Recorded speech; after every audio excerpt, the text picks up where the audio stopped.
Welcome to the banker lamp. Please enjoy the video. You start inside Settings because this is where the system links fingerprints to the Apple Store. Tap Touch ID and passcode and authenticate with your code. You must have a passcode already. Once done, choose Add a fingerprint and follow prompts. Place the fingertip on the Home or Side button, lifting and resting as guided. This trains both the center and edges of the print, so move the finger slightly each time to capture full detail and reach the first completion percentage indicator. Once the fingerprint is recorded, go to Settings App Store and iTunes. Make sure Use Touch ID for purchases is toggled on because this is what ties biometric validation to the Apple Store. You may be asked to re-enter your Apple ID password and confirm your payment method. Do that now so purchases complete smoothly.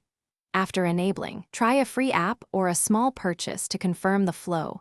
Touch ID should prompt immediately and finish the transaction when you place the registered finger.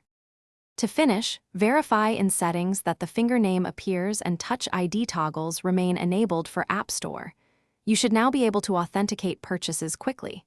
If the sensor fails, re-register the finger rather than adding duplicates. This improves accuracy. Make sure the sensor and your fingertip are clean and dry, and restart the device if needed. If problems persist, update iOS. Software fixes often resolve biometric glitches, and then retry adding the fingerprint one more time.